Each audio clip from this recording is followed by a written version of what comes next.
Well, in this video, we are going to study about the elastic behavior of solids.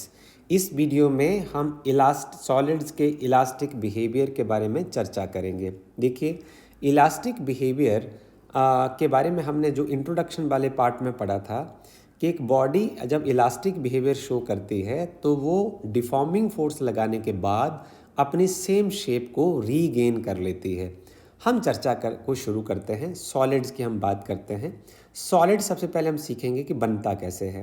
Solid ऐसे बनता है कि solids या तो एटम से बनेगा या फिर वो मॉलिक्यूल से बनेगा। Either it is made up of atoms और इधर it is made up of molecules.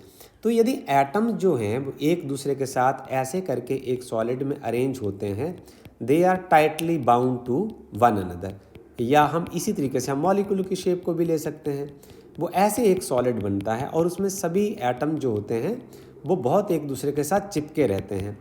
अब होगा यूँ कि सॉलिड की जो शेप है, जैसे यहाँ लिखा गया है कि वो कंपोजिशन है एटम्स का और मॉलिक्यूल्स का।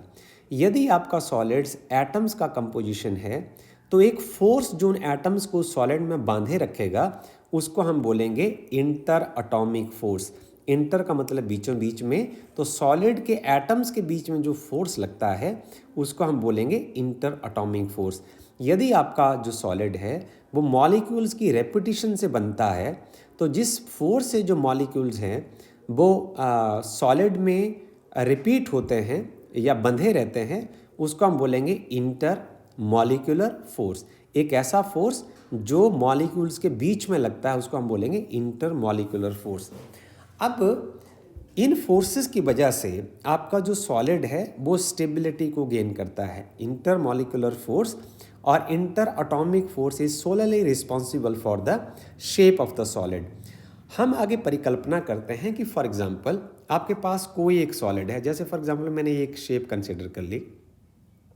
अब आप क्या करते हैं, आप ऐसा करते हैं कि इस शेप के ऊपर आप एक डिफॉर्मिंग फोर्स लगाते हैं। डिफॉर्मिंग फोर्स का मतलब क्या होता है, जो किसी सॉलिड की फॉर्म को मीन्स शक्ल को मीन्स अपीयरेंस को, एक ऐसा फोर्स जो एक सॉलिड की शक्ल को चेंज कर दे। जैसे बोलते हैं ना कि मैं तुम्हारे मुंह पर मुक्का मारूंगा और तुम्हारी शक्ल बदल दूंगा, तो ऐसा ही फोर्स जो शक्ल बदल दे उसको हम डिफॉर्मिंग फोर्स कहते हैं।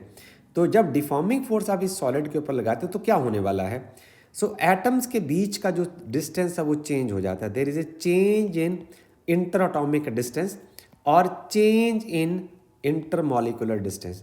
यदि मॉलिक्यूल है तो मॉलिक्यूल का डिस्टेंस चेंज हो जाएगा, यदि एटम्स है तो एटम्स का डिस्टेंस चेंज हो जाएगा। अब डिपेंड करता है कि डिस्टेंस बढ़ेगा या घटेगा। यदि तो आप फोर्स बाहर को लगाते हैं, मीन्स आप एक बॉडी को खींचते हैं तो इलोंगेट हो जाएगी, तो ये जो बीच का डिस्टेंस है वो बढ़ जाएगा। यदि आप उसको दबाते हैं, आप उसको कंप्रेस करते हैं तो वो डिस्टेंस घट जाएगा। तो ये डिपेंड करेगा डिफॉर्मिंग फोर्स आपने किस तरीके से लगाया है। यदि आप डिफॉर्मिंग फोर्स को हटा देते हैं after removal of deforming force, यदि आप डिफॉर्मिंग फोर्स को रिमूव करते हैं तो इसको रिमूव करने के बाद क्या होगा, बॉडी जो है वो अपनी जैसे वो पहले लग रही थी वैसे लगनी शुरू हो जाएगी। Regain its shape and size, तो बॉडी अपनी शेप और साइज को दोबारा फिर से हासिल कर लेगी, राइट। ऐसा बिहेवियर शो करने वाली बॉडी को ही हम बोलते हैं इलास्टिक बॉडी, और इस बिहेवियर को बोलते हैं इलास्टिक बिहेवियर, राइट। हम इस सब मैकेनिज्म को समझने की कोशिश करते हैं। ये एनसीईआरटी से लिया गया डायग्राम है। और फॉर एग्जांपल कि आप चाहे तो एटम कंसिडर कर लीजिए इस फिगर 9.1 में, चाहे आप मॉलिक्यूल कंसिडर कर लीजिए। हम मान लेते हैं कि ये एटम नंबर 1, ये एटम नंबर 2, ये atom number 3, atom number 4, atom number 5, atom number 6, atom number 7, atom number 8। हमने एक क्यूब जो है उसका पार्ट कंसिडर कर लिया। यदि अब इसमें फोर्स आप इस साइड को लगाते हैं, मीन्स आप बॉडी को बाहर की ओर खींचते हैं, तो क्या होने वाला है, इसके जो डायमेंशंस हैं वो इंक्रीज़ हो जाएंगे, जो लेंथ है वो इंक्रीज़ हो जाएगी। यदि आप इसको अंदर की ओर प्रेस करते हैं, यदि आप इसको कंप्रेस करते हैं तो क्या होगा, जो इसका इंटर एटॉमिक डिस्टेंस है वो डिक्रीज़ हो जाएगा, वो घट जाएगा। और इसके घटने के बाद क्या होगा, चेंज इन डायमेंशन होगा। यदि आप रिमूव कर देते हैं डिफॉर्मिंग फोर्स, जो ये आप फोर्स लगा रहे हैं इसको आप जीरो कर देते हैं, हटा देते हैं, तो क्या होगा, body will regain its shape.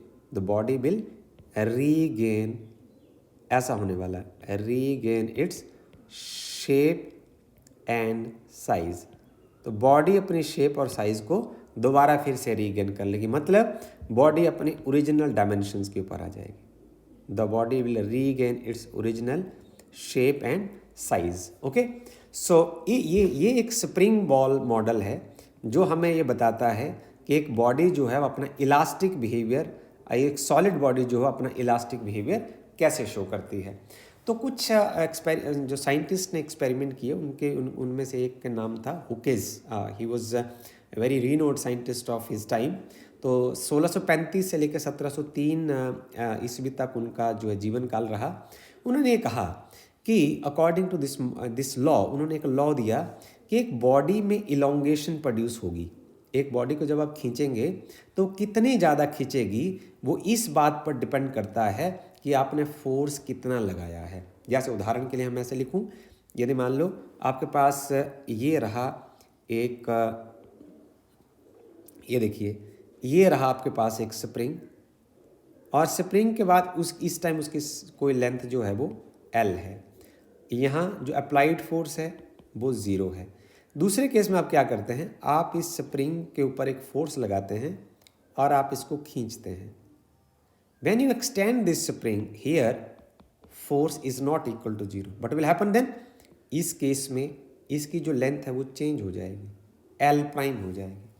अभी चेंज इन लेंथ जो होगी इसको हम बोल लेंगे x, that is L prime minus L। तो ये रहेगी directly proportional to the applied force, right. This is what the Hooke's law is.